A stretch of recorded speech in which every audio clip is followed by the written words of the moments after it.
মুসলিম উম্মাহগুলো হচ্ছে একটা ফুসফুসের মতো, অর্থাৎ যদি কোনো মুসলিম যদি কোথাও বিশ্বের কোথাও যদি আঘাতপ্রাপ্ত হয় সেটা হচ্ছে আমাদের ফুসফুসে বিঁধবে, সেটা আমাদের অন্তরে বিঁধবে। তো সেই হিসেবে হচ্ছে প্যালেস্টাইনে আসলে আমরা যাওয়ার সুযোগ আছে কিনা সেটা আপনিও জানেন, আমাদের যাওয়ার কোনো সুযোগ নাই। সেখানে হচ্ছে কারো কোনো নো এন্ট্রি, একটি এবং ল্যান্ডলক কান্ট্রি এবং হচ্ছে নো এন্ট্রি।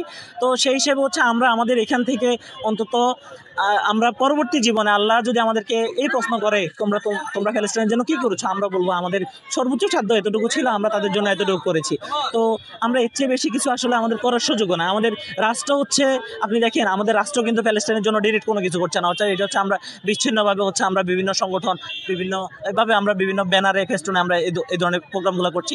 তো এটা আসলে আমাদের প্রত্যেকের ব্যক্তিগত যে জিজ্ঞাসিত বিষয় সেটা হচ্ছে প্রত্যেকে নিজে নিজে হবে, সেই বিষয়ে আমরা জিজ্ঞাসিত কতটুকু হব এবং সেটার উপরে অর্থাৎ আমরা জিজ্ঞাসিত যতটুকু হব তার উপরে আমরা কোনো ইস্তেকামত থাকতে পারি কিনা সেটা আসলে আমাদের দেখার বিষয়। আমরা সঠিকভাবে আমরা তাদের জন্য যে একটা লাউড অ্যান্ড ক্লিয়ার যে ভলিউম এটা আমরা রেজ করতে পারছি কিনা, এটা একটা বিষয়। আর আপনি আরব বিশ্বের কথা যেটা বললেন, আসলে এখানে জর্ডান, ফিলিস্তিন, মিশর, ওদের তো আশেপাশে অনেকগুলো আরব কান্ট্রি আছে।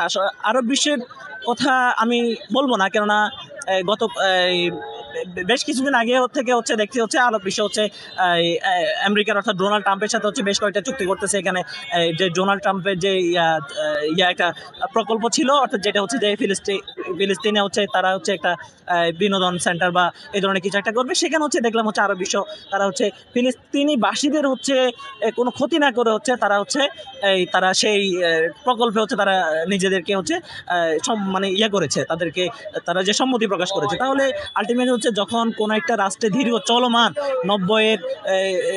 70-এর দশক থেকে যখন হচ্ছে এই চলমান একটা সংগঠিত যে যুদ্ধ হচ্ছে, সেখানে যদি আমরা যদি কোনো না কোনোভাবে যদি আমাদের সেই অপোনেন্ট পার্টিকে যদি আমরা কোনো না কোনোভাবে সুযোগ দিই, তাহলে সেই ক্ষেত্রে সেই সুযোগটি তারা কিভাবে তারা কাজে লাগাবে সেটা আমাদের ভাববার বিষয়। কিন্তু আসলে আরব বিশ্ব আমাদের চেয়ে বেশি বুঝে, বাট আরব বিশ্ব ওদের জন্য করতেছে না। এটার জন্য তারা অবশ্যই মহান আল্লাহর দরবারে তারা জিজ্ঞাসিত হবেন এবং তাদের কৃতকর্মের কারণে আমরা নিজেরা লজ্জিত, কারণ আমাদেরকে এই ধরনের কোশ্চেন করা হয়। অনেক সময় আমরা যখন ইউনিভার্সিটিতে পড়াশোনা করেছি তখন আমাদেরকে কোশ্চেন করা হয় এমন একটি আরব দেশ দেখাও যেটা হচ্ছে ফিলিস্তিনের পাশে দাঁড়িয়েছে। তো আসলে এখানে আমরা নিজেরা প্রশ্নবিদ্ধ এবং আমাদের এখানে কোনো উত্তর দেওয়ার কোনো স্কোপ নাই। এই কারণে যে তারা হচ্ছে সম্পূর্ণ তাদের রাজতন্ত্র যাতে কোনোভাবে যাতে ছুটে না যায়, এটা কারণ হচ্ছে তারা বিশেষ করে হচ্ছে তারা এটাতে তাদের নিজেদের একটা স্ট্যান্ড তারা নিয়ে নেয়, যেখানে হচ্ছে বাংলাদেশের প্রচলিত যে শব্দ সেটাকে আমরা সুশীলবাদ বলে থাকি। তবে আমার আরব বিশ্বের প্রতি আমাদের অন্তত এই বাংলাদেশের এই পার্টি থেকে গভীর নিন্দা, তারা ফিলিস্তিনের পাশে থাকতেছে না।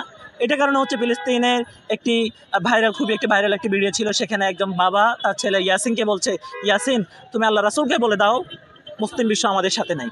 তো তাহলে হচ্ছে আমাদের জন্য হয়তো দুনিয়াতে আমরা তাদের পক্ষ নেওয়া না নেওয়ার মাঝে থাকবো, কিন্তু আমরা কাল কিয়ামতে হচ্ছে আমরা খুবই কঠিন অবস্থার সম্মুখীন হতে হবে শুধুমাত্র আমাদের আজকের এই দুনিয়ার যে পলিসিগত যে স্ট্যান্ডবাজি বা যেটাকে হচ্ছে পলিটিক্যাল পলিটিক্যাল যে বিষয়গুলোর সাথে আমরা যাতে লিয়াজু করার জন্য আমরা চলতেছি, এটার জন্য আমরা হচ্ছে জিজ্ঞাসিত হব। এটা